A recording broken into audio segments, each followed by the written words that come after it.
Toppenish, Washington. We would like to introduce you to our Herring Center team. Here today is Herring Center Director Eileen Schwartz, Inclusion Specialists Rena Marie Leon Guerrero and Katie Bateman, who will be monitoring the Q&A and the chat. I am Cassie Martin, and I will lead us through the webinar today. Our program coordinator, Molly Lyman, is also here. She will make sure you have everything you need in case you experience any technological issues. We are also welcoming Jill Locke to our team, who will be working with our demonstration sites on social networking and strategies to collect information about how demonstration sites are impacting visiting schools across Washington state. Before we dive in, let's make sure we're set up for the webinar. As we get started, please test your audio at the bottom left-hand corner of the menu to ensure you can hear us. As this presentation is in webinar format, all participants are automatically muted and no participant videos are on. Thank you for sharing comments and ideas in the chat. Because of the number of people participating today, we will not be answering questions or responding via the chat. If you'd like our presenters to answer a question, please use the Q&A feature instead. We will have time for Q&A throughout our webinar today, and we'll be reviewing ideas in the chat to do our best to incorporate them into the presentation. Our goal is to make it as interactive as possible. We will be recording today's webinar, and it will be provided on the Herring Center's Demonstration Sites webpage. The recording from today will be available by the end of next week. All participants will be sent a link to access the webinar and PowerPoint slides. And again, this presentation will be made available along with any accompanying artifacts. As we go through the webinar, please keep this etiquette in mind. We encourage a growth mindset where you're open to thinking about new ideas and willing to push yourself to grow. Thank you for joining us today, for being present, positive, and engaged. So let's take a minute and practice in the chat. In the chat box, please share what you hope to learn about collaboration and teaming that you can take away and positively impact inclusion in your schools. Also, we'll be able to reference this information later, and it's useful for us in future planning.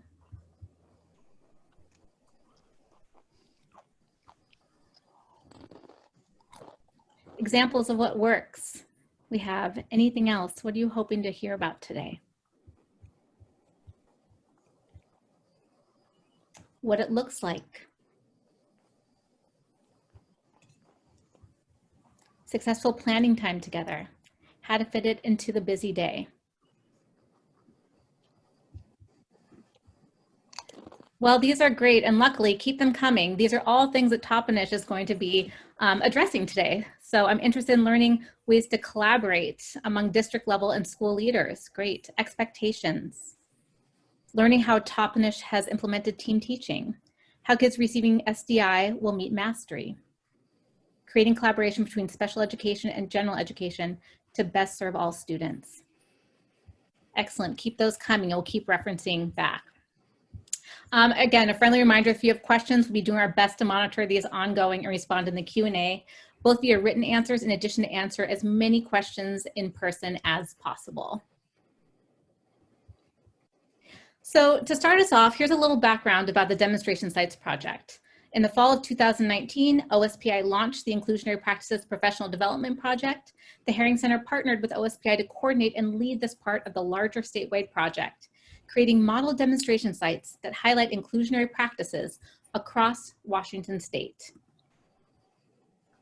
The Demonstration Sites project was developed to provide educators from around the state with the opportunity to observe inclusionary practices in action, meet with school teams, collect artifacts that aid in systems change, and learn about how to implement inclusionary practices in different school contexts. Over the course of 2 years, 16 model demonstration sites across all 9 ESD regions will provide professional development to visiting schools. Our demonstration sites highlight the diversity in our state. They include urban schools, rural schools, and schools in some of our largest and smallest districts across Washington. In collaboration with Herring Center Inclusion Specialists, demonstration sites host visiting schools to showcase high leverage inclusionary practices. By sharing these practices and opening their doors to teachers, administrators, families, and community members, it allows visitors to see best practices in action and apply them in their schools.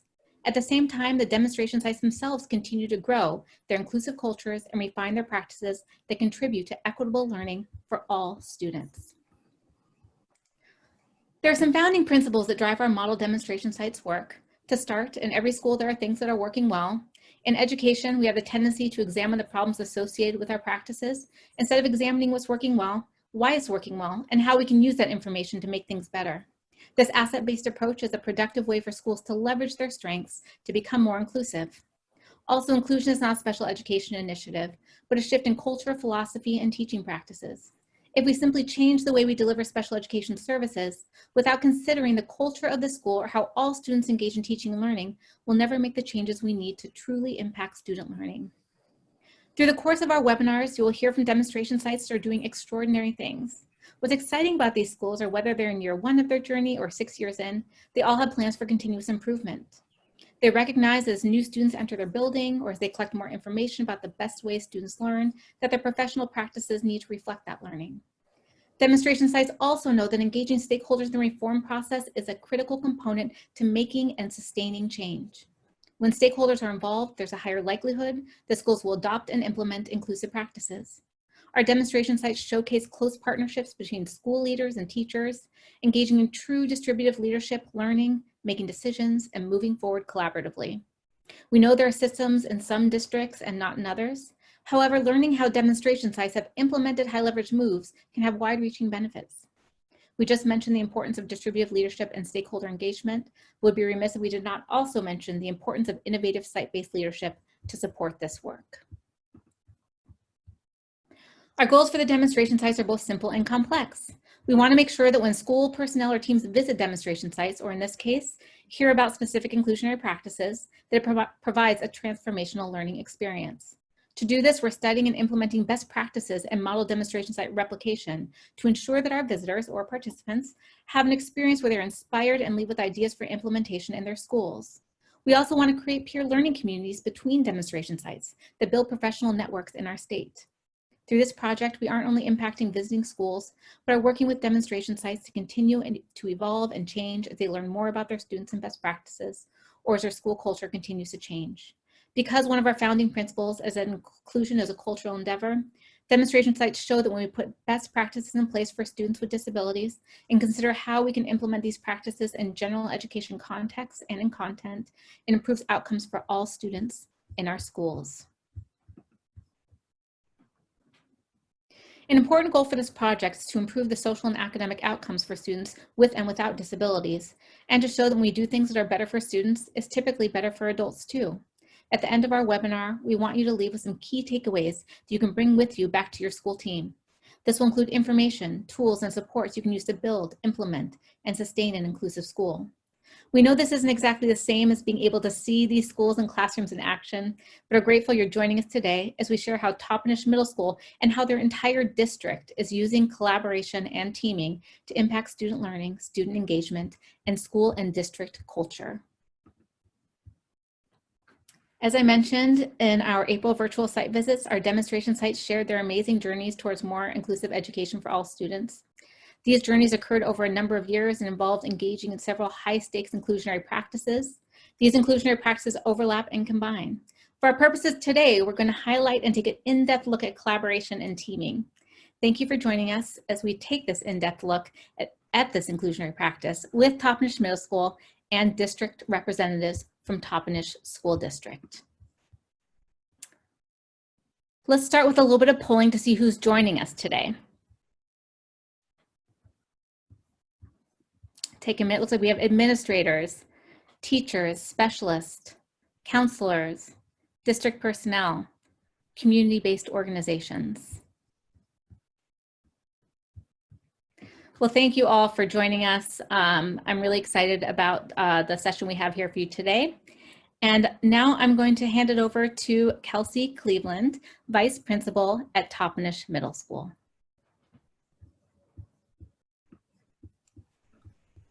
Thank you so much, Cassie.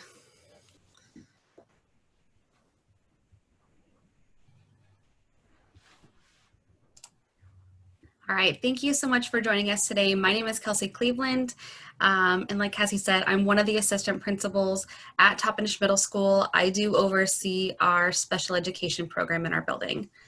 Joining me today from our district is Sandy Burley. She's our special services director.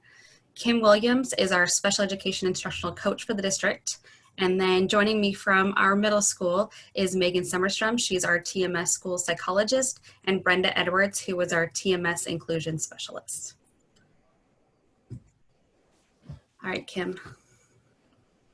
Thank you. So I just want to start off by kind of introducing you to Toppenish Middle School. We are a 900 student campus in the heart of the Yakima Valley.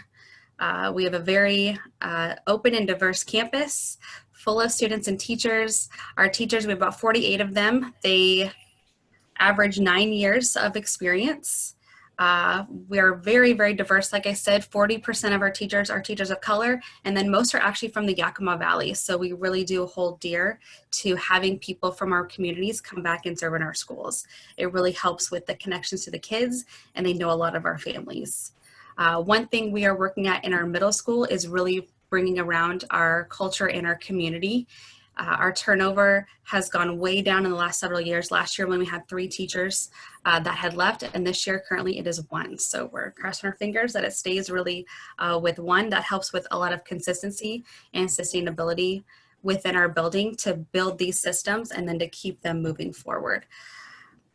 When you look at our students, we do face a lot of challenges. A lot of our parents do work multiple jobs. And so as middle school students, we notice that a lot of them are taking care of siblings or working themselves to help support the families. But what we do have is a very, very supportive community and a very supportive family home base. And so our parents really do anything that they can to help out. So we're really fortunate to have that. In looking at our demographics here, you will notice that we are very high, low income. 100% of our students do receive free and reduced lunch, and that 14% of our kiddos are those inclusion kiddos we're going to talk about today, which is roughly about 130. But really what I want you to see with demographics is that we are all over the place. We have a very diverse population, but when we talk about all means all, we really do mean that. All of our kiddos are included, no matter what their background is, and we really try to focus on this inclusion piece. So when we look at our inclusion piece academically, all our kids do response to intervention. Our special education students are included in our classrooms. We utilize the Since Time Immemorial curriculum to really highlight our Native American backgrounds and their culture in our classrooms. And then culturally and socially, we have a lot of clubs, events, and activities that do highlight our backgrounds and our cultures in our community. Our theme for this last school year and for this year's I Know I Can, be what I want to be. So really we try to highlight that with the kids of we know that they can do it, but how do we foster that within themselves that they know they can as well? And that really does highlight our inclusion model of we do what's best for kids and we know that they can be the best we want to be. If you come to our campus, you will see Post-it notes kind of littered all over the place with students writing their own I know I can statements and as a reminder.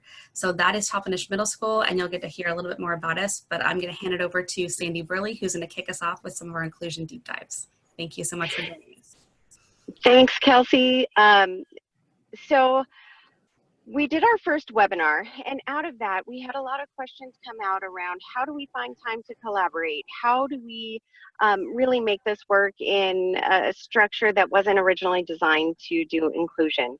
So one of the things we would like to get out of today is to be able to share with you guys different ways that we have been able to collaborate, and they may not have been the most traditional sense of collaboration, but just kind of our outside of the box type of thinking so that we can make collaborative teams and collaboration across our entire district work. So we're going to be highlighting Toppenish Middle School, but district-wide, we are a inclusive district. So that means every level, preschool to 12th grade, we are implementing inclusive practices. And so because we are an inclusive district, our mission for the Toppenish School District is we do what's best for kids, and that's it. So that's our district mission statement.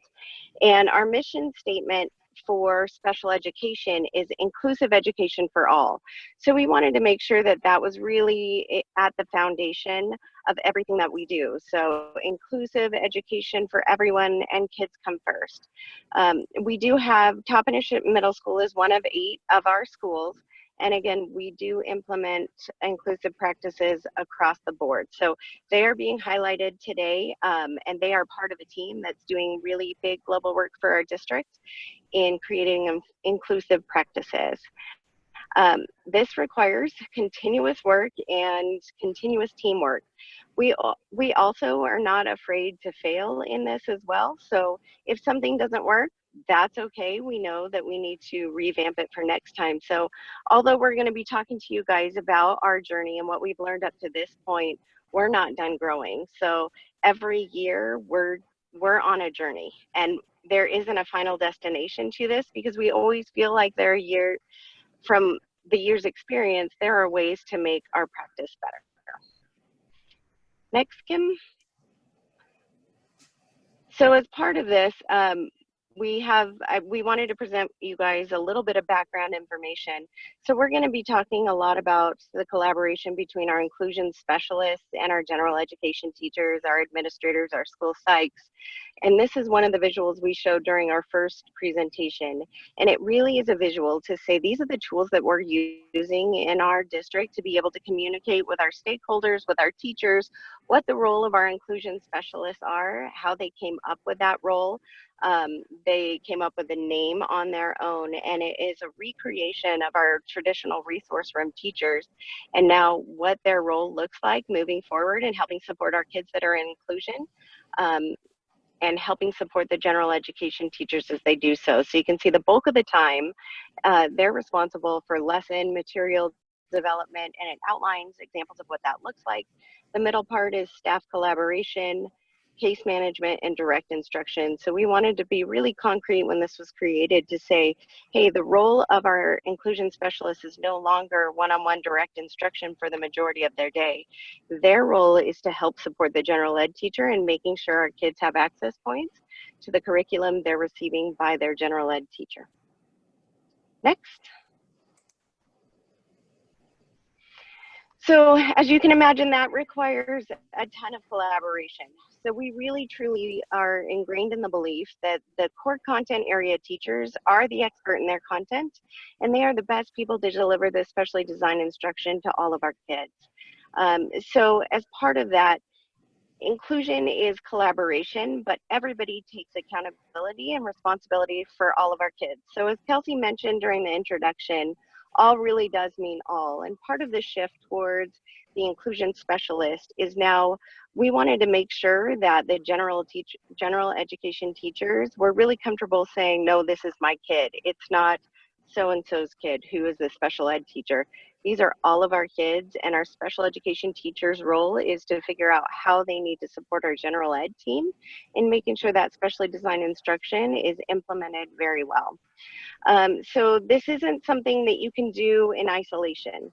So it takes a lot of collaboration. It takes a lot of willingness to work together, willingness to share, willingness to be vulnerable and open up your classroom to say, this is exactly what I'm doing, and not fear judgment on the other side, but just a helping hand. This process has been a process, and like I said in the beginning, we change it up almost every year. Some years it's a little tweak here and there, some years it's a bigger change up, but we really want to be able to reflect on our practice, learn from what's worked, what hasn't worked, to be able to move on and make sure that the next year is even better than this year.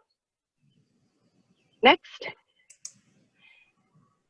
So I'm not going to go over this book in detail or anything like that. We just wanted to highlight that collaboration was listed as one of the best practices on the high leverage practice book. So it's not that this came about as a big deep dive into this book, but that it is a research-based practice for how to implement inclusion. Next. So laying the foundation, this is really huge. When we started this journey and this work, we really did start with our executive leadership team, and we branched it out from there. Whether it was the executive leadership team that we did PD with, or our administrators in the building, or the teachers, or para-educators, we really realized over the years that we needed to differentiate how we targeted why we're doing what we're doing. So I say that because just like our kids in our classroom, all of our adults have different learning styles.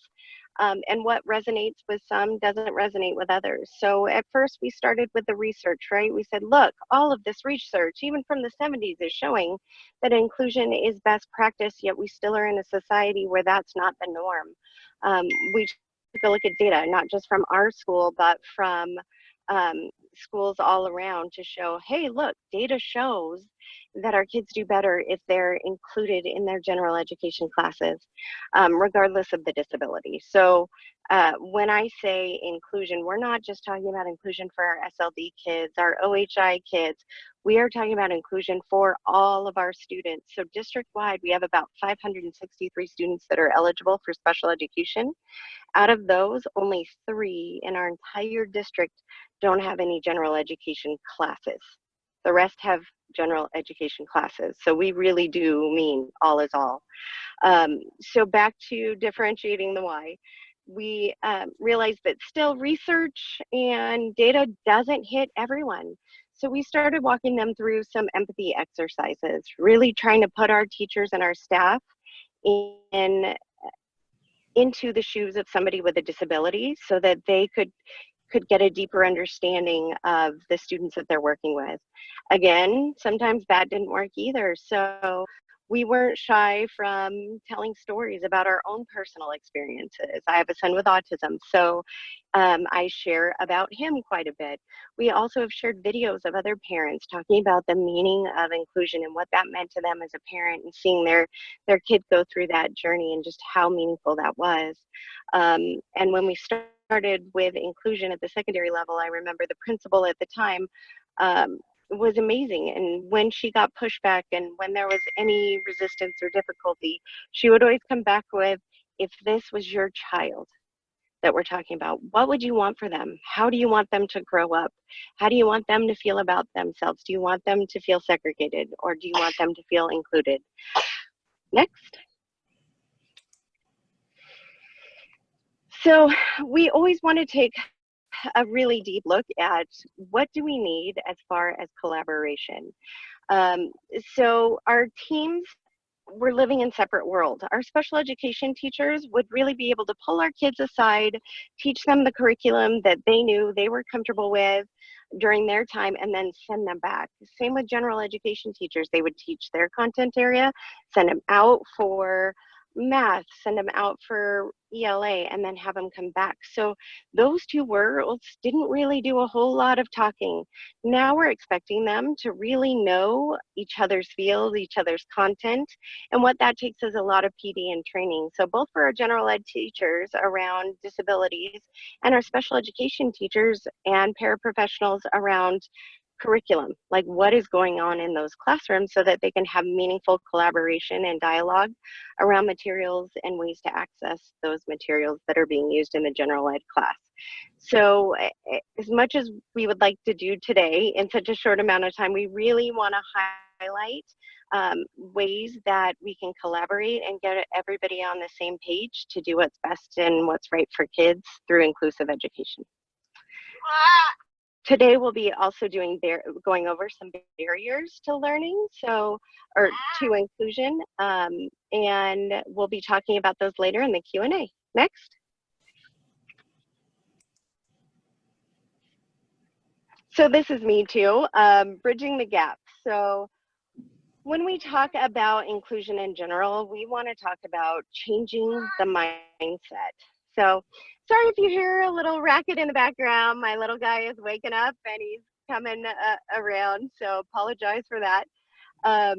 We really want to look at changing the mindset of all people that are involved. And, you know, just as Kelsey had said it, it's in our district mission statement, it's in our inclusive ed mission statement. All really means all, and you won't see any behavior change at all until you change that mindset, until you flip it to say, no, I can't do this, no, they're their kids, to flipping that around to saying, no, these our kids. This is my kids. So we are not doing a co-teaching model in our district. We've chosen not to use that because we really wanted our kids, when they were in general ed, for any of their core content, for that teacher to really take ownership and feel like they are in charge of that student and that student's learning. We'll help, we'll support, we'll guide, but they are absolutely in charge of that. So we don't want that mentality, the mine, yours. We want this really to be all, and we do that through professional learning communities. Next.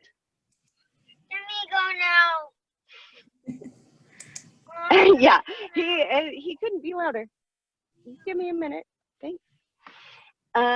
So that leads us to the question and answer. So what we would like to do here is take a couple minutes, and you guys can write in the chat box, what are some of the barriers that your school is facing as you start to build an inclusive culture?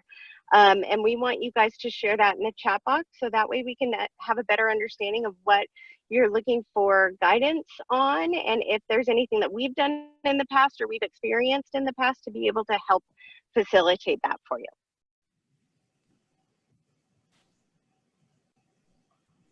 Great job, Sandy. So Toppenish team, I see time to plan.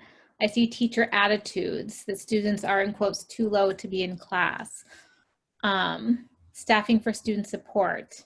Teachers are scared of having all students in the classroom. Teacher buy-in. So I'm seeing lots of stuff about teacher buy-in and teacher attitudes that maybe we can address.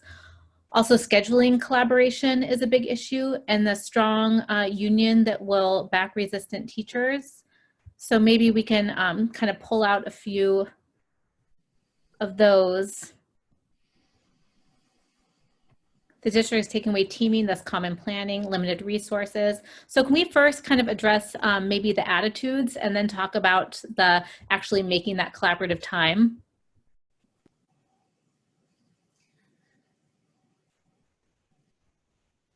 Yeah, I can chime in a little bit there, I think. So when Sandy was kind of going over the why, that comment that was made just around attitudes, I think it's really important that people really understand kind of why we're doing this. When we started doing our rounds of training with general education teachers, we heard very similar things like, why are we doing this? This has worked for a long time. I'm not sure why we need to change this up and do something different. And it's kind of getting at all of those different people in different ways. So Sandy mentioned we went through research for those people that really needed the research. We went through the empathy activities and some of the personal stories for people that really needed that. And it wasn't until we really did that heavy lifting work with those teachers around why we were doing it, what is the obligation to our kids to do that, that some of that lingo really started to turn around.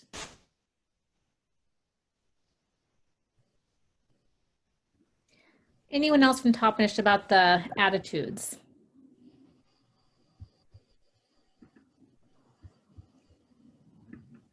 I can jump on a little bit here as well. So I think with the attitude and the mindset that these are my kids, it was huge when we really cut back on the amount of resource room support that was available in our buildings. So for example, the elementary schools, that just wasn't an option anymore. And we found creative ways for those kids on the LRE continuum that did need some additional support, which was really few, that the teachers felt like, hey, there isn't a separate classroom now that I can even send them to. So how am I going to learn to build capacity with what's available in my building or in my district at this point?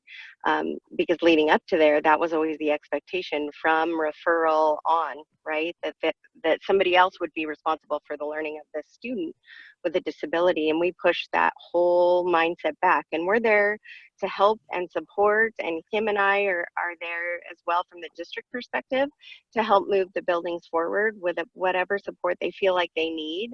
But it also came back to our executive leadership that said, hey, we're doing this. We're not going to back down from doing this. We're going to keep doing this. We're going to keep pushing forward. Tell us what you need to be successful in that. And then I think with the collaboration and the resources that are available that way, that also helped teachers feel like, okay, I am supported.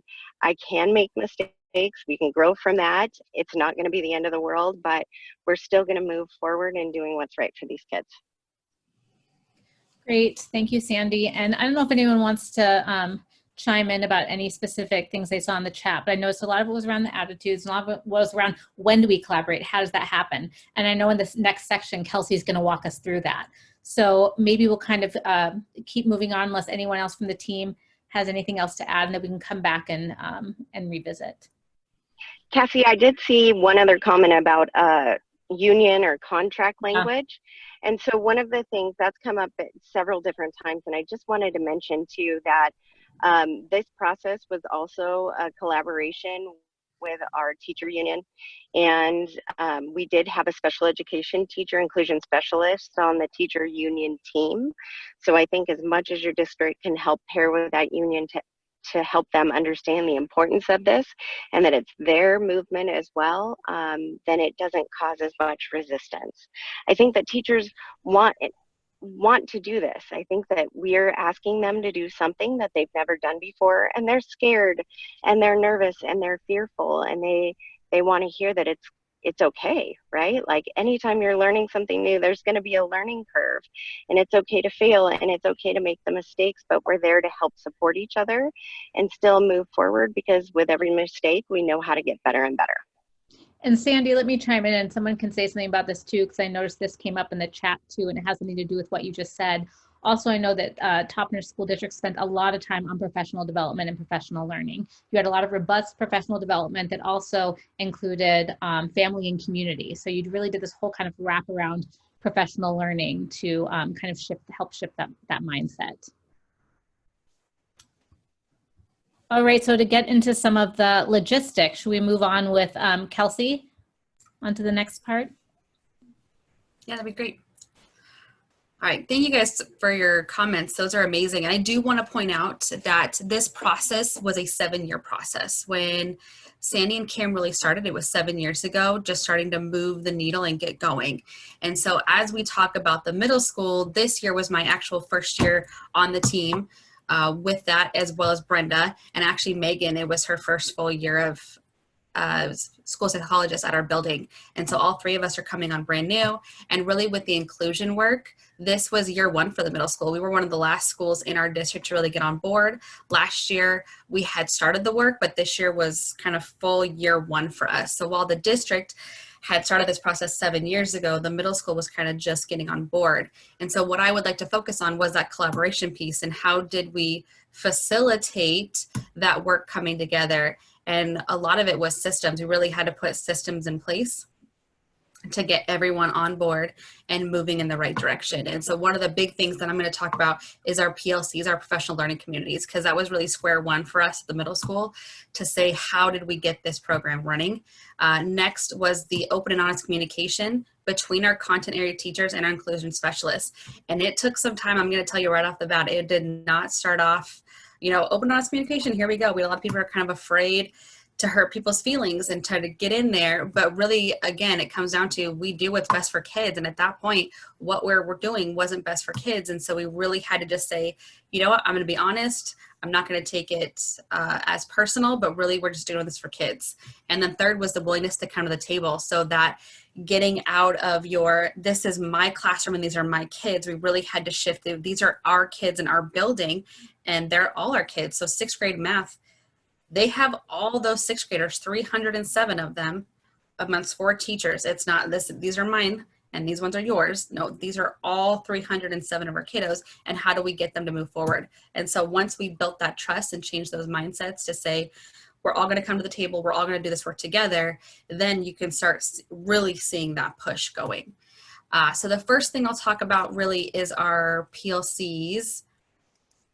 With that, so here we go. Thanks, Kim. I was like, I think I have one more slide on there. Perfect. So with our PLCs, we do have them meet during the week. Right now, it's a 30-minute minimum that they have to meet a week. Most of ours meet way more than that. I think I have one that meets about 2 hours a week. So we do that. They either do it before school or after school, or they do it during common prep time. So we did, and I'll show you my schedule. we did give them common prep times so they could do that work. The single biggest thing that we did was training. We had our PLC leads from the year before. They didn't have a whole lot of training. It was kind of that drive-by. And so what we focused on this summer, actually last July, was we took our PLC leads, we took them down to California for a week, and we did a whole big solution tree training with the admin. We were all there. And let me tell you, that was probably the single strongest thing we could have done, because what they saw was they saw the why and they saw the purpose, and they understood why we were doing PLCs and the power of it and really being that team. And so as that week went on, the admin was there and we had time to plan, we had time to talk, we got the why, and it just really became kind of the community of our building. And so from that training, we hit the ground running. We came back, we had norms and agreements that every PLC was going to hold to, and that we were all going to be on the same page together. And then from there, we started creating shared folders in our Google Drive that helped to get our inclusion specialists now on board, and they could see what's going on in the classrooms. And then from there, once we got the shared folders in the classrooms, we started getting all that together. Then we started doing data cycles, and now, okay, so now we have the PLC together, they're planning together, they're creating these documents, our inclusion specialist is on board, they're coming in, they're creating documents, and then once that happens, now we're doing a data cycle. Are the kids actually learning what we want them to learn? And that includes our inclusion kiddos. Is the supports that we're providing then doing that together? All right, go ahead and next, please, Kim. Thank you. So what I want you to see here, this is our schedule. This was this last school year, so 2019, 2020. And really what we did was we tried to create blocks. So you'll notice our 6th grade team, our 6th grade ELA team had prep together. Our 7th grade team has prep together. 8th grade, same thing. Every single one, down to our exploratory. Our SPED department, our exploratory, our reading, writing, math, science, history, and we even broke it down by grade levels. So they all have a common prep time. So that was really important for us to say, we want you to work together. And this is actually where inclusion specialists do a lot of their work. They come in during these prep times because our inclusion specialists only have our advisory. That's the only class they have is advisory. So they do participate with that. And kids know who they are. They've seen them, they work with them. And then the rest of the day is spent in classrooms working with teachers. So they can come in on prep, they can come in during class periods, they can see how the kids are doing, they can watch the kids utilize the materials, they can see how the teacher's teaching, and they're able just to kind of immerse themselves into the middle school. So one of the biggest things for our PLCs was, one, getting them together to plan and getting an avenue for our inclusion specialists to really get into those classrooms. All right, go ahead next, Kim. So when we talk about PLCs, within that, now we have a common prep time for them. Now we want common language. And so you look at here, this is an example of our norms and agreements that we created. We really did spend a lot of time on this. The first 4 we created together as a whole school. So everybody follows those top 4 right there. And from there, you're able to then create kind of your own norms and responsibilities based on your team and your needs. So you can see this is actually our math team. And they wanted to make sure that they were all there. If they were going to create a common formative assessment together or create an exit ticket, they weren't going to do it without anybody. So it wasn't going to be one person kind of alphaing the team, even though we have a lead. She didn't want to say, I'm the alpha and I'm going to create everything. No, she wanted the whole team there to say, before we do any of this work together, it's important that we're all together to do it. And so all of our teams, they kind of created this. Norms and agreements that we all follow. So it was really important for our building culture to say, yes, we're all going to do this work together. And they all saw the importance of doing that. And when you have everybody get together and everybody doing it at the same time, then they said, okay, if we're all doing this as a team, we can all do it. Because once you get one PLC kind of not doing it, it was very easy to say, well, it's not important work to do. So why are we all putting in this effort? And so we really made it clear on these norms and responsibilities. All right, Kim, next. The next thing we did was we made it a priority that our PLCs would focus on 4 questions. So these are the 4 questions that all PLCs were looking to do. So actually, as of right now, we're on question 1. All of our content areas are doing their essential standards, which is huge right now because, you know, the last 3 months we've been out of school, learning online, and not every kid was able to participate or did participate. And so now we're really looking at those essential standards of what do you need to know for the next grade level, because now we do have 3 months kind of gaps. And so that first question is, what do we expect students to learn? What are those essential standards that we want to focus on? And so all teachers, all content areas are creating their own document of their essential standards. What are those big rocks that we want those kids to know and guarantee to know by the end of that course? And then the second question, so they come into PLC going, all right, we have our essential standards now, how do they know if they learned it? And so this is where they come together, do that common plan, and they do their common formative assessments. And so they really look at what are those outcomes and how do we know that they got it? And then this is really where the inclusion specialist comes in to help out, is what do we do if they don't learn it? So Brenda does an amazing job, and she'll tell you all about that, of creating the accommodations and the modifications for those kiddos. And then the PLC comes together to really say, okay, what do we do now if they didn't get it? So how do we support our kiddos? How do we support our teachers if they don't get it? And then on top of that, if they already learned it, then where can we provide some enrichment? All right, Kim. Thank you. So this is really hard to see, and I so apologize for that. I did submit it as an artifact though. But when we look at that third question for our inclusion kiddos, and actually all of our kiddos, this is our TACA form, we call our TACA form. It's our team analysis of our common assessments. So we look at question 3 of how do we know if our kids got it and what do we do if they didn't? This is a form, actually I've worked with our exploratory team, I've worked with our history team, and I've worked with our SPED team on this form, filling it out to say our kiddos did not get the standard, so what are we going to do now? And we actually look on here, was it our kids on IEPs? Was it our kids on 504s? Was it our ELL? What strategies can we then do to go ahead the next time and to really solidify that learning? And then Brenda comes in and she looks at some of those modifications that she's provided, some of those accommodations, and she says, okay, well, this didn't quite work right. Let's tweak it and let's make it better for the next unit to get more support for those kiddos. So this is really one of the forms that our PLC uses to work together to say, how do we know what the kids know, and to keep that collaboration together. All right, Kim. So the last thing I just want to talk about with our PLCs is this is our new schedule for this year, and it's just a little snippet of it. But one of the things that Sandy talked about was that we're always tweaking, we're always trying to make it better. And so one of the things that we did from our previous schedule was our previous schedule, yes, they all had common plan, which they still do, but some of the teachers were teaching 7th grade core, some were teaching RTI, and so they were kind of all over the place. So what we did this time to, again, really work what's best for our kiddos and to help our teachers was we put all our cores and all our RTIs together. So what we noticed was when that you did the TACA form and you filled that out and you saw that kids had holes and gaps, the kids would then have RTI, which is response to intervention right after that.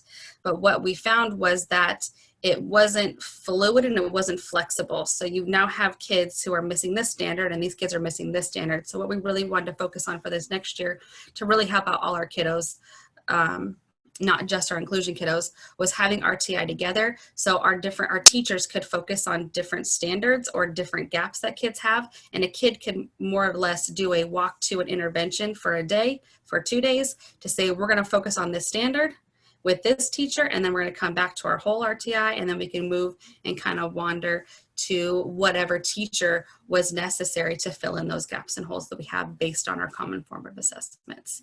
So again, the PLC culture, really building it together to keep this process moving forward, and so that we built collaboration within our system. All right, I think next is Brenda talking about the communication piece. Thank you. Yeah, so this is a flipped model. So I've taught in different settings in full inclusion in resource room and self-contained. And then this full inclusion is by far the best. So I don't have any classes. The only class I have is advisory, which is the systemic model part for providing that social emotional support. All the teachers have an advisory class. You can learn more about that later. And then the rest of my day is open. So it's flipped in that the specially designed instruction is taught by the general education teachers, not me. I'm not teaching those classes anymore. And then instead of the teachers really having to design those accommodations and modifications, I'm doing that. So really the roles have just been reversed. And knowing that it's been reversed requires a lot of open and honest communications, and that there's going to be things that don't work and we're going to have to continue tweaking what we're doing. So the way I help with the specially designed instruction and the response intervention classes is I make a lot of materials and I come in to help reteach. So some of the materials that I offer, practice packets on a skill. So do we meet for PLC, and we see that 80% of the kids miss this, and it's a really important skill that has longitudinal value. I can make some scaffolded packets that take away the scaffolds by like Friday, so the students will have learned it. I've made flashcards with answer keys, games, vocabulary cards, talking cards. I come to the table with some ideas for materials that I can do. And then I do the same thing with modifications and accommodations in the classroom. So with that, I'm going to show you the shared drives later on where we share everything, and then PLC, we discuss it. And we really work on whom is going to do it, how, when, and it's okay to have different systems to meet different teacher preferences, especially with assessments. 99% of our grades, it's a standards-based grading school, is based on assessments, and some teachers like to staple the modified underneath the regular one. Some people just like to hand it out. We have a lot of different systems in place to push out those materials, and that's okay. Okay, next. Okay, so communication, like I mentioned, it's ongoing and it's with purpose and alignment. So the PLC is those professional learning communities, and then the one-on-one is when I meet with teachers on their preps to get their honest input. PLC is the group, like what are we agreeing to as a group, and then individual student problem solving is during the prep period. When we're working, it's always focused on the content, looking at the standard, and then scaffolding to it. When I'm making tests and modifying or accommodating, I always use the original document as a template, and then I loop backwards, and we have some common agreement through PLCs and one-on-one discussions on how to do that. And we're focused on student success, so it's really objective. We're focused on, okay, how are the kids doing? Are they struggling in an area? I'll help with that, and then behavior and how to revise.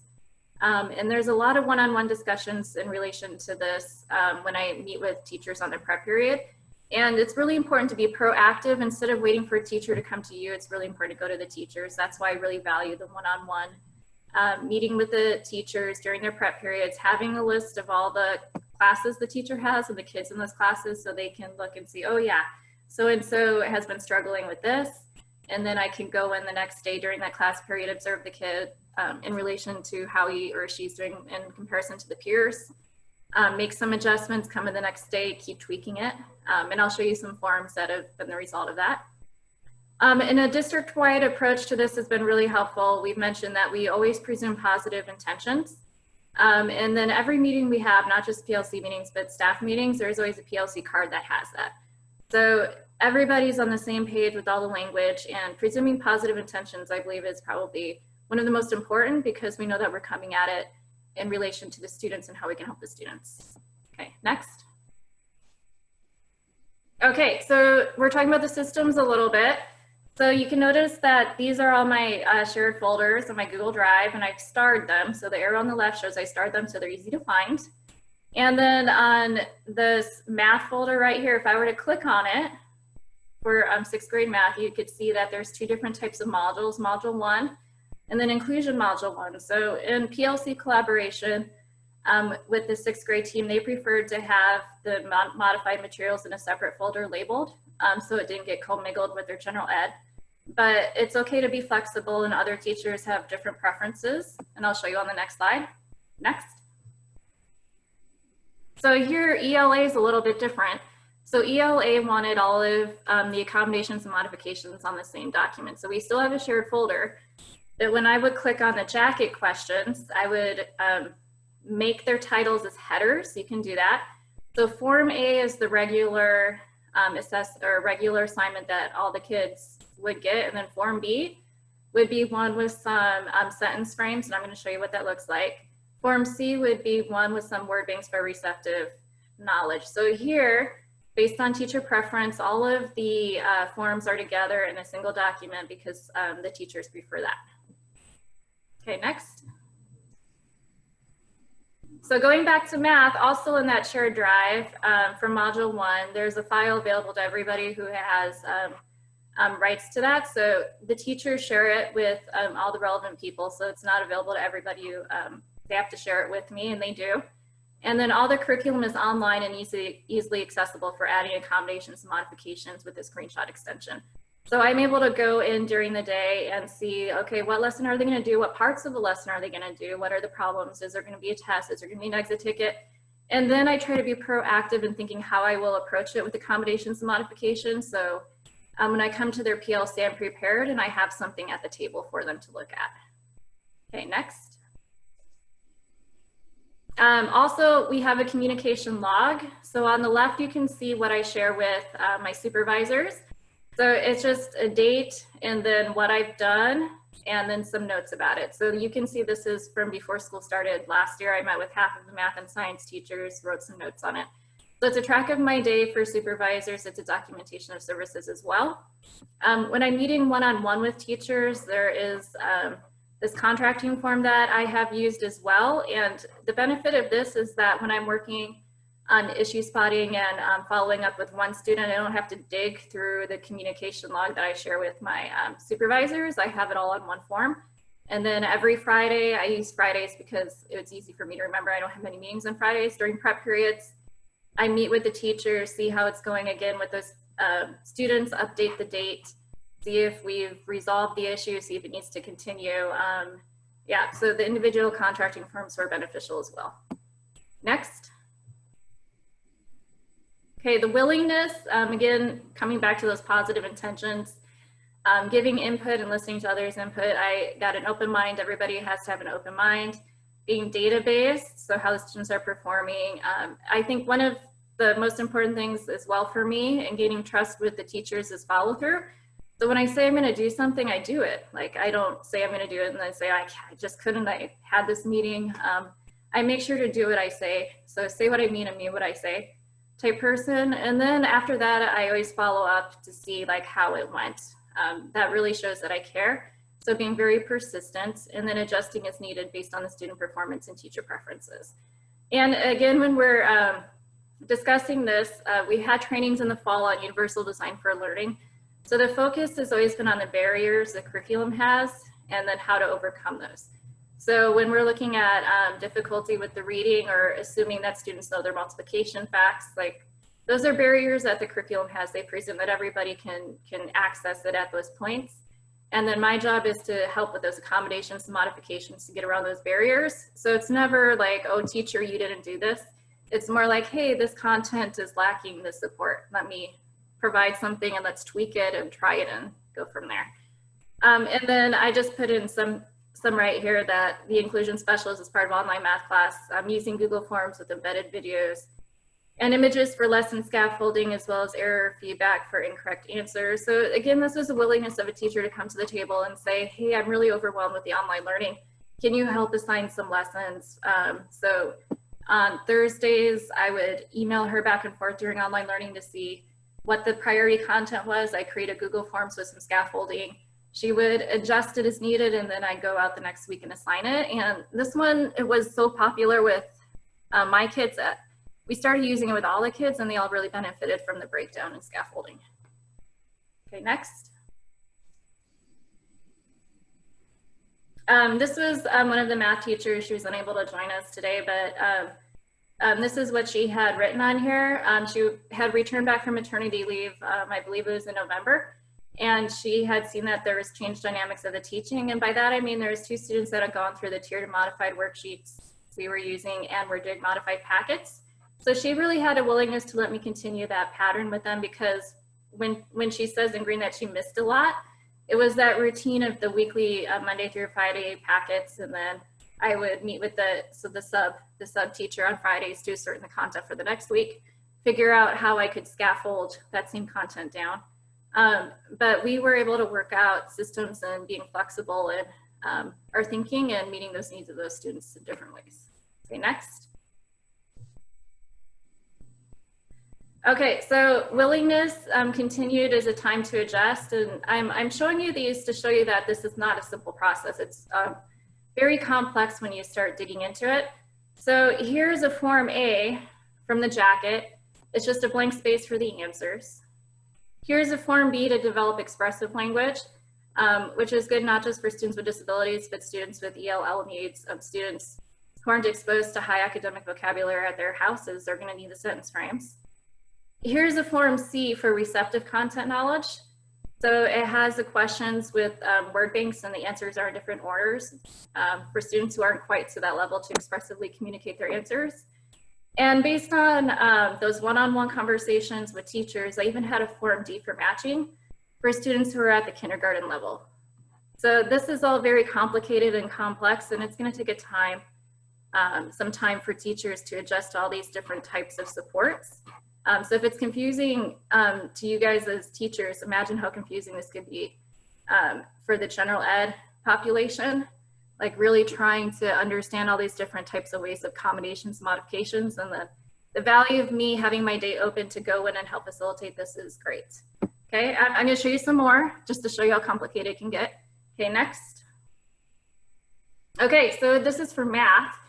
So here's a tiered version. The T in the corner stands for tiered. So it is the same type of work that the other kids are getting, just with some scaffolding. So I filled in some of the blanks and showed them some of the patterns. Okay, next. Okay, this is a modified. So the modified practice and then the exit ticket. So notice that everything's aligned as well. It's the same content, but the boxes were filled in, and there's an emphasis on the understanding of how to read the table and what the column means. Okay. There's another one next. Okay, this is a doubly modified one. So it's the same content, but the emphasis is on how to write the ratios 3 different ways as taught in previous lessons. So again, we're using the same type of assignment that all the other kids are using. I'm using the screenshot tool to make it look the same as everybody, but to try to meet the needs of all the different kids, there's lots of different layers. Math likes to use the tiered modified and doubly modified language. Reading likes to do the level A, level B, level C. So whatever your teachers are comfortable with using is perfect. Okay, next.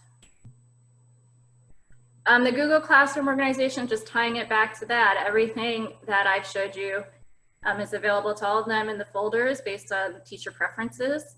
And they share all their lessons with me as well, so I can come prepared. Okay, next. And I think that's it for me. I'll pass it off. So we did just cover a lot of content for you. I apologize for that. But what opportunities exist within your school for teams to work together? And then do you guys have any questions for us around the ability to provide teaming collaboration? And you can go ahead and put those in the chat.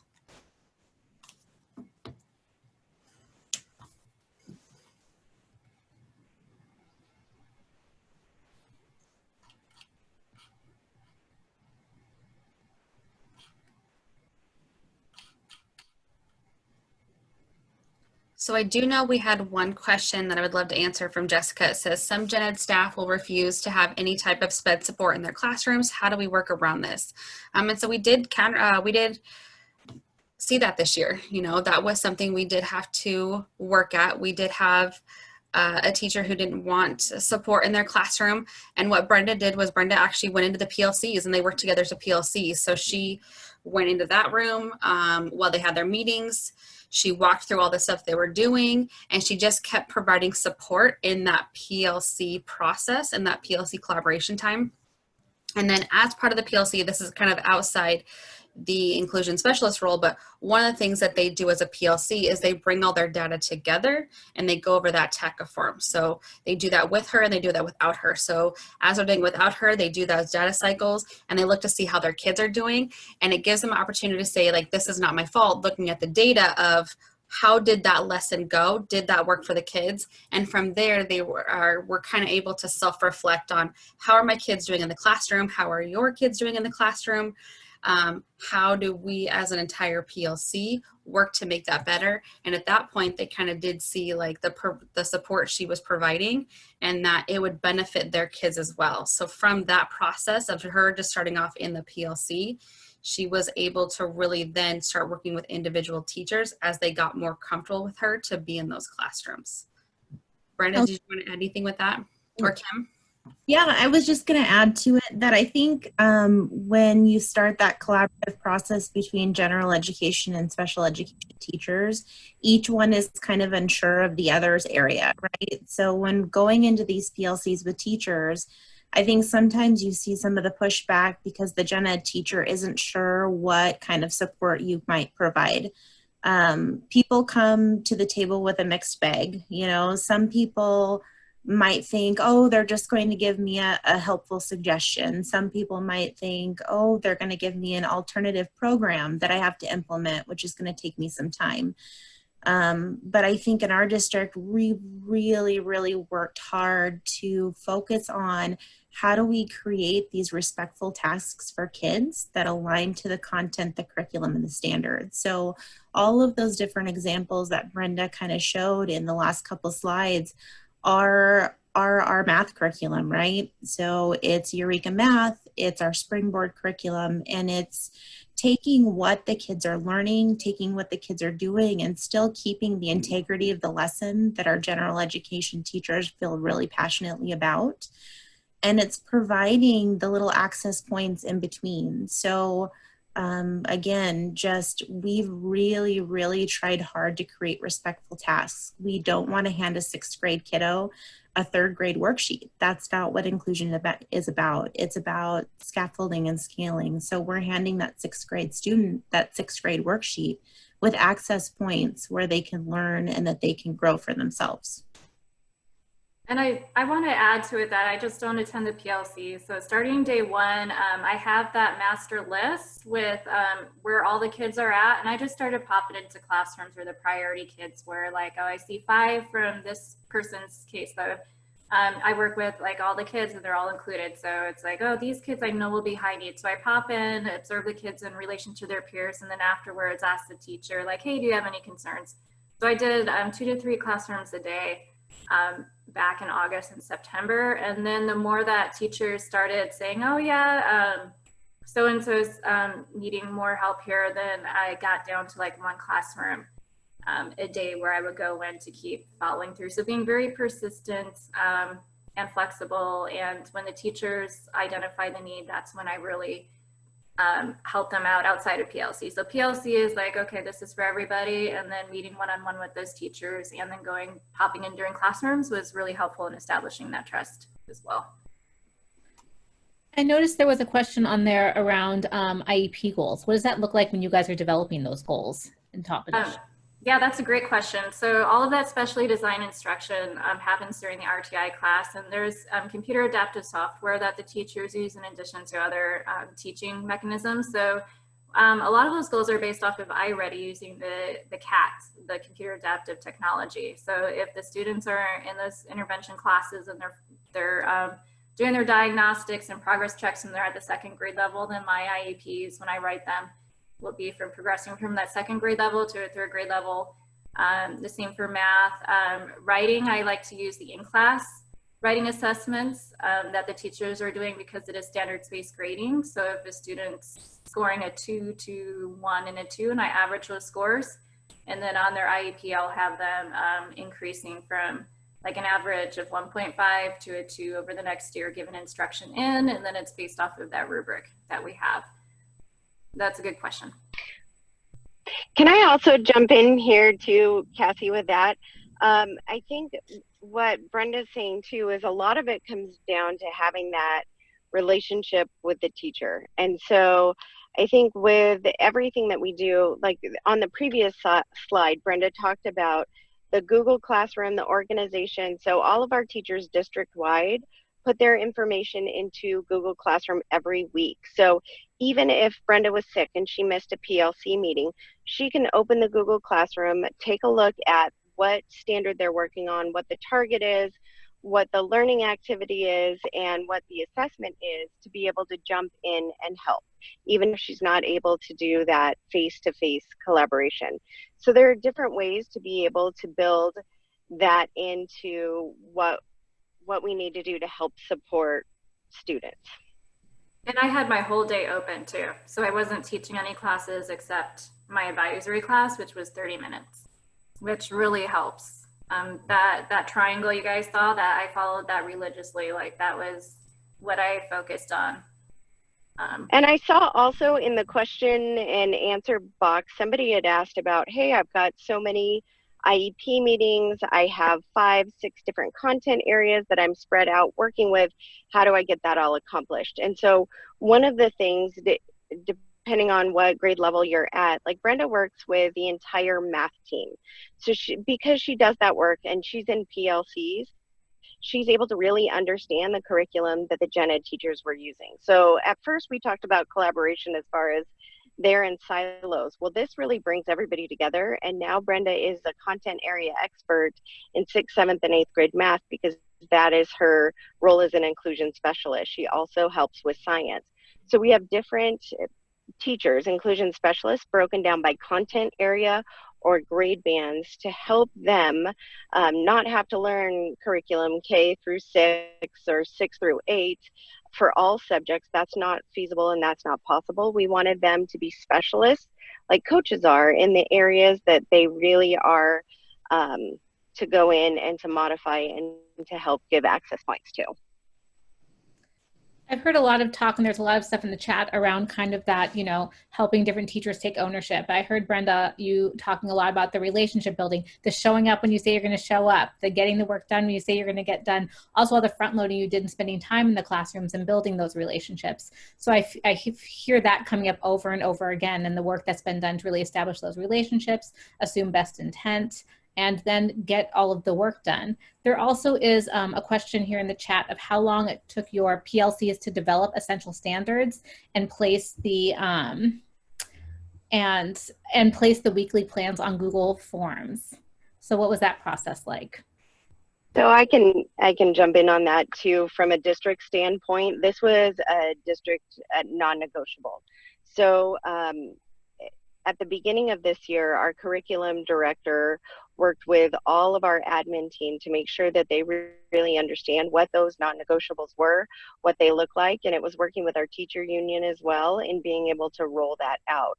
And so I think some of these initiatives that we've had, we've all been on the same page as a district, and that's really helped too, to say, hey, this is the non-negotiable. On Google Classroom, each one of our buildings has their own Google Classroom for administrators, and the teachers are responsible to have their lesson plans with the detailed information, right? Their activity, their learning target, their essential standard, their assessment portion of that on Google Classroom for that week, no later than 8. And if they don't have it turned in, Google notifies the principal and says, hey, this is what's going on. This one was turned in late. It also notifies our curriculum director. And so there was a lot of PD around, hey, this is what we expect. And then the teams took ownership of it after with the PLCs to say, hey, we're going to do a lot of our common planning. So if I'm a 6th grade math teacher, I'm going to work with my other 6th grade math teachers to make sure that our lesson plans are pretty similar. We're on the same pace. And it helped bring a lot of unity. But this is the first year that that's been fully implemented. And it's gone really well. And it's really helped us from a special ed perspective now have access to that information without having to track down teachers week to week to week. I want to say I appreciate all of this. We're going to kind of keep moving because I want to share some of, I know Megan's going to share some of the other tools that Toppenish uses for collaboration and teaming. Brenda and Sandy, if you want to peek in the chat, there's a few questions I think you could answer in there. And then Megan, we can move forward to talk about those tools that Toppenish Middle School uses to assist teams.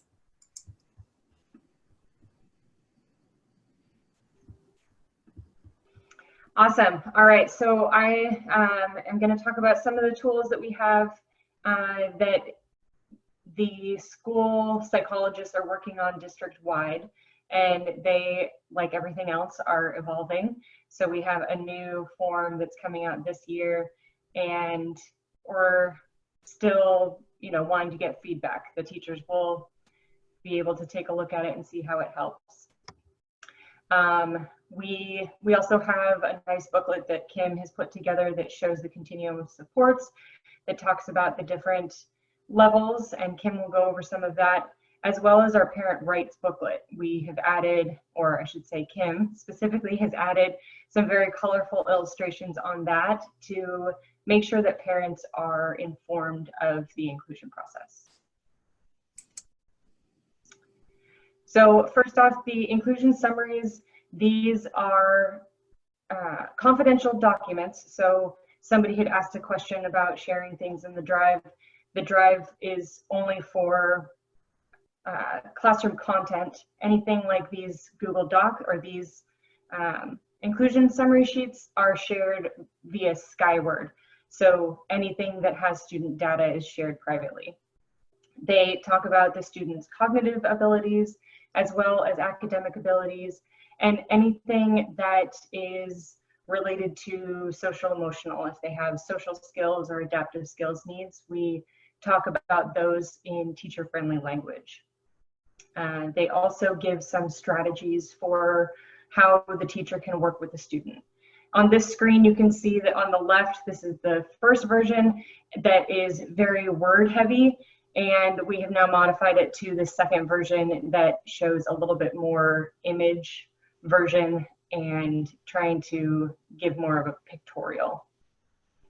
Go ahead, Kim. So this is a version of it, and I'm going to break it down on the next few slides. So this is a student profile. This is what the whole page would look like. And then let's go to the next one and I'll break it down.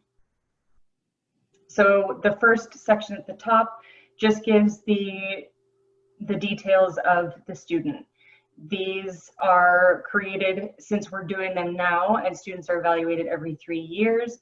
We do want to make sure that people know that it might not be an evaluation that was done yesterday, right? It could have been done 2 years ago or almost 3 years ago. So know that this is possibly some dated information. And then what are the areas of service and what is their eligibility? So SLD, or are they speech only? Are they ID, anything like that? Go ahead. The second section talks about the cognitive profile. And we've got the nice bars going across that show where things are, where the different cognitive abilities lie.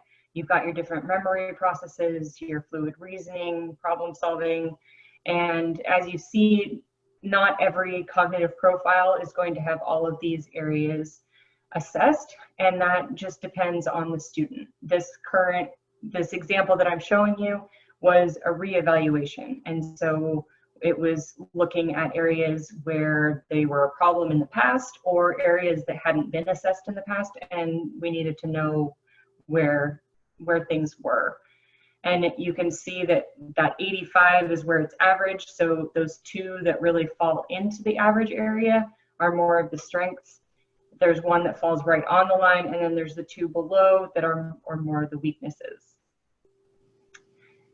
Go ahead. And then this student, Elsa, was a reading comprehension and math problem solving only student. And so those were the only areas that were assessed because there were no other concerns at the time. So we can see that reading comprehension is still really low. Math problem solving is low as well, but is creeping towards that, what would it be? The third line would be average. And we have the colors matching what are iReady and what test diagnostics typically show, where red is far below, yellow is they're approaching, and then once they reach that average area or on level, it would be green. Next. So then the very bottom section, it highlights things a little bit more for teachers to be able to read and understand. So on that left is the instructional strategies. So this student has deficits in those below average areas, the long-term memory and auditory processing. And those, you can see there's a definition, and then it also shows what kind of areas this could impact, what kind of skills it could impact. So long-term memory, being able to formulate a quick response or remember multi-step processes. And auditory processing is not just being able to discriminate the sounds, but it can also affect how she would work within a really noisy classroom. And then below that are some strategies. So minimizing the surrounding noise, providing information visually. So if we saw above, you would see that visual processing was a strength, and actually it was her highest strength.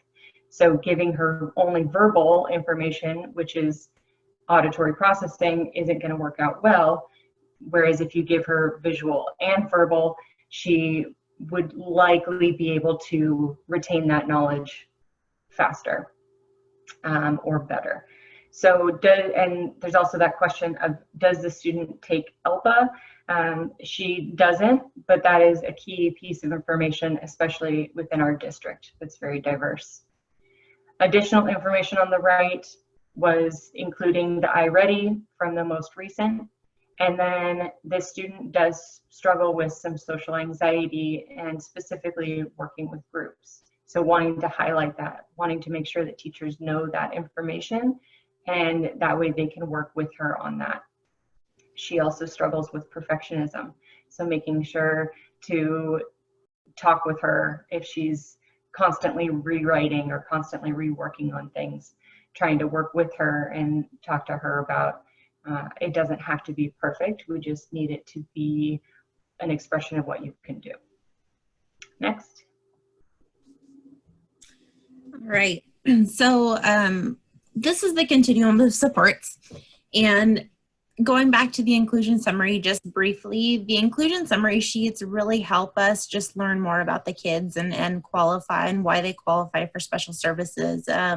The purpose of those really are just to kind of help us really know our kids and what they need to be successful in the classroom. Then we kind of move into this continuum of supports. Now, there's a bed gap in our language. So when we started this work of inclusive ed in Toppenish, we quickly realized that gen ed was kind of speaking one thing and special ed was speaking another, and somehow we needed to get on the same page. We needed a universal language that we could speak to where we would all understand what it is that we were talking about. So this tool is something that we developed, and it helps us speak that universal language. And it kind of helps prompt that, where do I go next with the kiddo? And I wanted to show you guys kind of the evolution of this tool as well. So the continuum supports in its first version looked very much like this right here. It was very wordy. It did have a color system, which I'll explain a little bit more in just a second.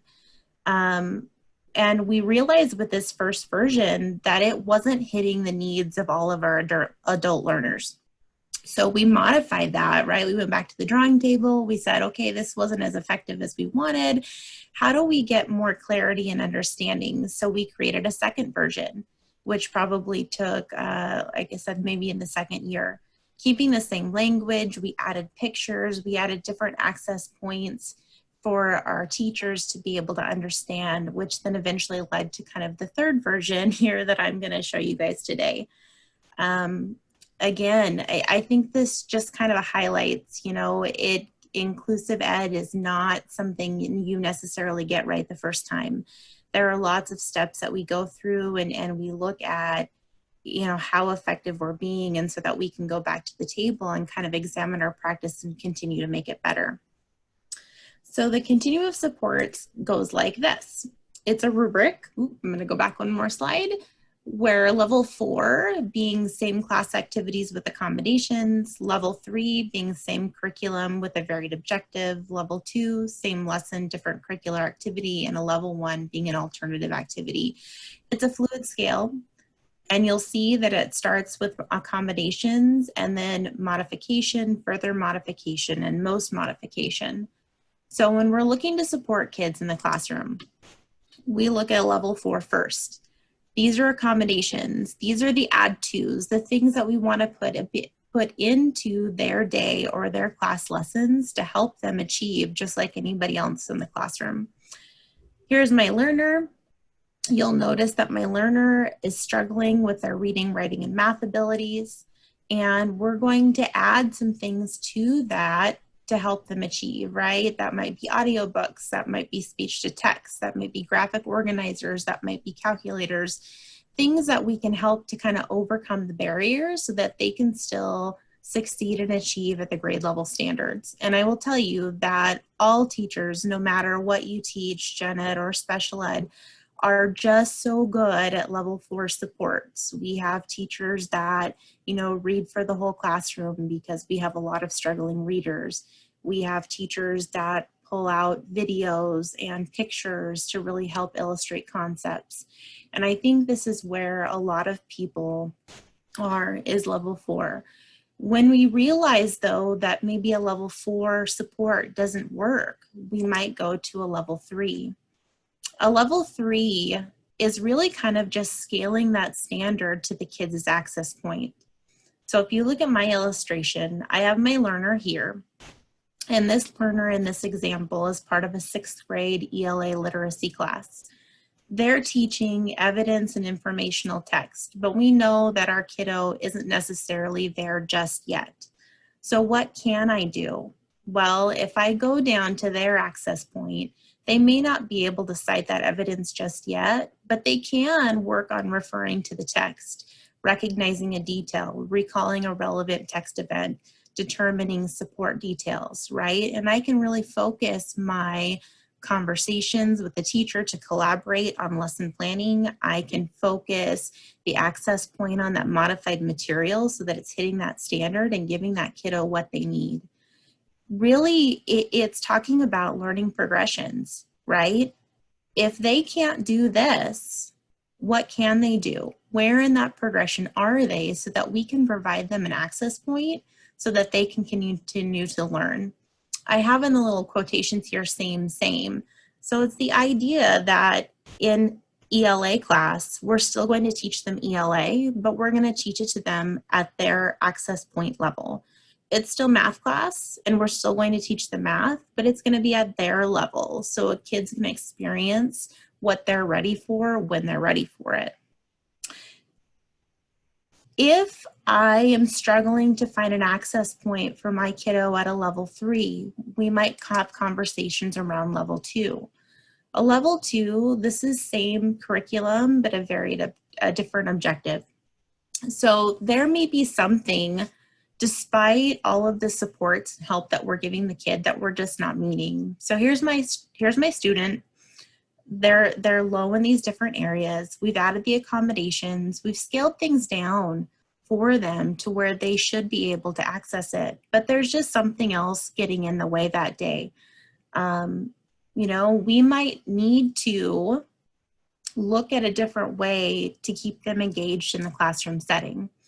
So maybe instead of focusing on that math lesson that day, we're going to work on keeping hands and feet to themselves, right? And they might have like a tally chart or something like that between them and the teacher that they're going through, and they're really focusing on that. How do I keep my feet to myself? Maybe I have a student on the autism spectrum and they're involved in music class that day, and the music target is to play the recorder. Recorders can be really loud in a group of 25 kids. Maybe their target isn't so much that day going to be to hit the note on the recorder, but it's going to be to build their tolerance to noise. So we're keeping them in the classroom and we want them to be engaged there in that same space, but their target and what they're graded on that day is going to look a little bit different. And kids don't naturally stay in this type of a level 2 support for long. It's usually something that we might phase in and phase out depending upon what they need, because ultimately we want them to kind of be in that level 3, level 4 area. If we've gone through the different levels 4, 3, 2, and we're still kind of struggling to find an access point for that kiddo, or maybe they're a student that their objective for being in that classroom might be a little bit different. Maybe they might need a level 1 support, which is the most modification. And it's the idea of different. So here's my class. They might be working on reading, and here's me. And I'm working in the same room, but I'm working at my level, and what I'm doing looks completely different than everybody else, and that's okay. Some of our life skills, we have some kiddos that participate in life skills, and maybe they're going into a gen ed class because they need that socialization component and they have a very specific target that they're trying to hit. So they might have a different schedule of activities that align more maybe with an IEP goal. but they're still going to be in that classroom setting with some of the other kids. This continuum, like I showed you guys the evolution in the pictures, it's really been a long time, you know, in design and how to teach that too. So like I mentioned earlier, the placement along the continuum is fluid. You may have a kiddo that only needs a level support, a 4 support in reading, but maybe they need a level 3 and possibly even a 2 to get through math. Likewise, you may have somebody that's all 4, somebody who's all 3. It just really depends on that kiddo.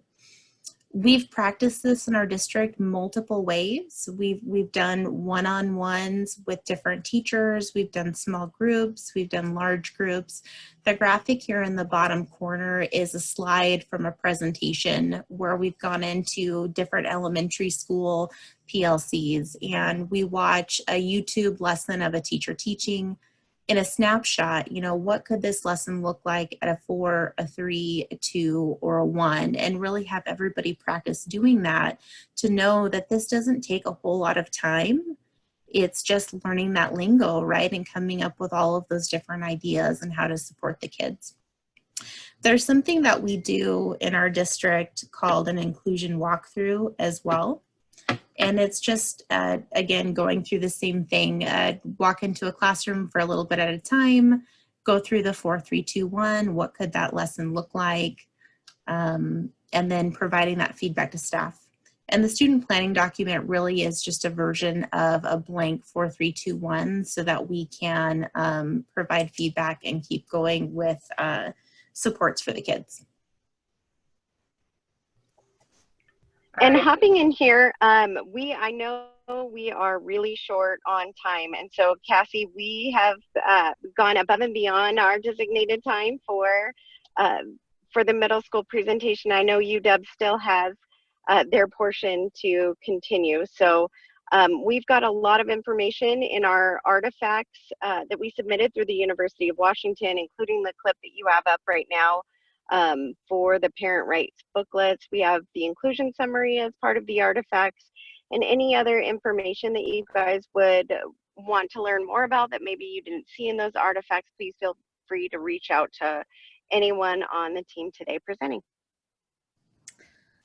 Great. Yeah, absolutely. I mean, I know we had a lot of questions about Toppenish's artifacts, so we'll make sure that we have those up on our artifacts folder. They have so much excellent information, and also, in line with what the topic of their webinar was today, they're a very collaborative group. So we'll be providing their contact information, and please take advantage of that because they have a lot of really amazing expertise. So Kim, I'm going to have you stop sharing your screen, and then we're going to share our screen again here. And quickly, if we can put a few things just to kind of give us a sense of what you've learned today, some of your takeaways. Obviously, a tremendous thanks to the team from Toppenish School District and Toppenish Middle School for sharing this in-depth look at collaboration and teaming to own all students. So what have you heard today? Let's share in the chat that demonstrates that collaboration and teaming is an essential practice for inclusive schools. And what are some initial steps you think you could take back and bring to your school?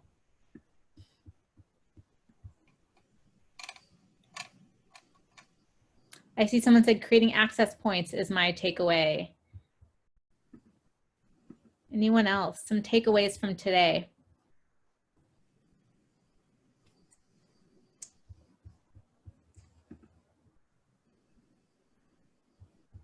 Idea of levels of instruction is fascinating, but then thinking about what that collaboration look like to make it work. I know that the team at Toppenish Middle School and across the district have some really strong systems in place to make that work. The continuum of levels is awesome. Working on collaboration strategies, focal points for essential standards. Absolutely, great. Keep those coming in the chat so we can take a look. Having open communication with both general education and special education. Amazing school collaboration, absolutely. Resources for identifying essential standards. Inclusion teachers creating scaffolds and providing them to the classroom teacher. Someone says, hey, not just the baby steps, let's jump in with both feet. that going the collective effort to improve student achievement in various areas and by various means of learn to create clear, consistent messaging about expectations. These are excellent. Yeah, the open communication time, more time. Spend more time with the team, kind of communicating with one another. I really appreciated from, Toppenish today, the combination of really talking about that relationship piece and how important that is, and also the systems, like getting those systems in place. So we saw a really beautiful balance today of both some really strong practices in building those relationships through some of their systems of communication, and then some of those systems they put in place to really, really facilitate that collaboration. I mean, really just absolutely excellent work. So, I do want to, I'm sorry that we're running short on time. We could talk about this all afternoon, and I'm so grateful for Toppenish for giving us their time today. Thanks for taking us on your journey, highlighting some key inclusionary practices. We have the names here and the contacts, and this information will also be available when we post the webinars on our website. Speaking of our website, to learn more about the Demonstration Sites Project and OSPI's Inclusionary Practices Professional Development Project, please visit these websites, or always feel free to email us at uwdemosites@uw.edu. And again, keeping in mind that this webinar will be posted along with the slides, along with a folder of artifacts. So lots of good stuff to share. So our goal through this Demonstration Sites Project is really to build relationships and reach schools across Washington State. So in that spirit, we'd love to take a minute to do a collaborative activity with all of you. So let's just take a quick minute, if you can give us a little bit more of your time to hear about where you're joining us from today. So I'm going to hand it over to Katie, who's going to lead us through the activity. Hello, everyone. Thank you so much. We are so excited to have you. So in this activity, you should be able to click on these different numbers and show us where you are joining us. Do the best that you can to be as close as possible. This is really going to test our geography. And those should be showing up. And you need to open up a separate browser and put in there the link at the top. I'll put it in the chat, full-ev.com/UW Herring Center. If you put that in a browser, and then it'll come up and you can I see click some in results. and go straight from. There we go. Yeah. It's pretty awesome. Exciting to see you. It looks like we have some King County, Whatcom, Snohomish, close to Skagit, reaching across the different ESDs, which is really cool. Let's see. Yeah. Spokane. Spokane.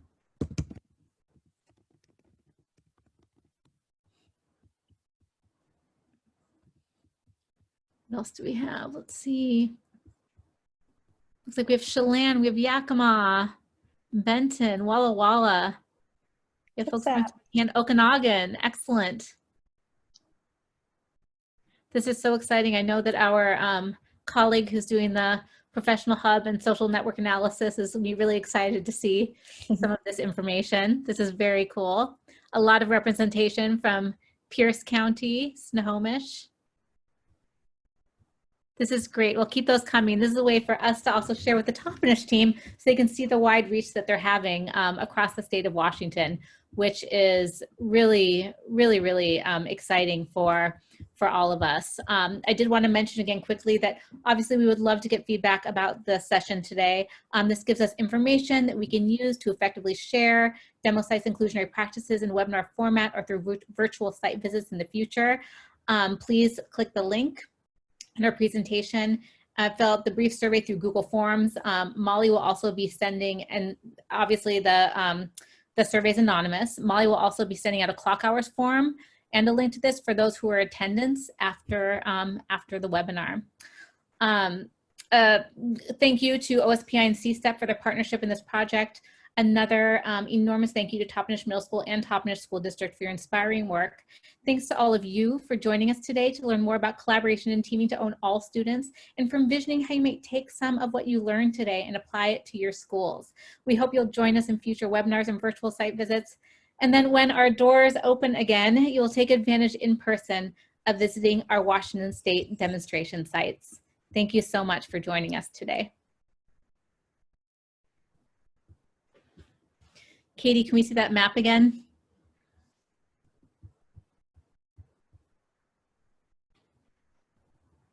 Cool.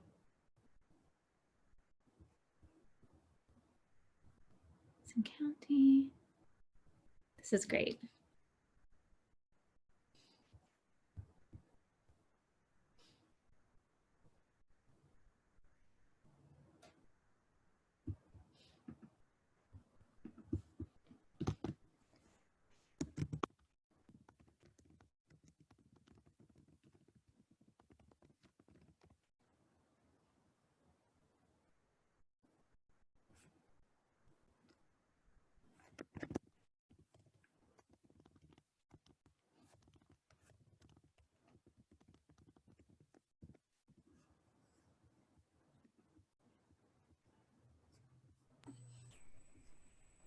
Is it still recording?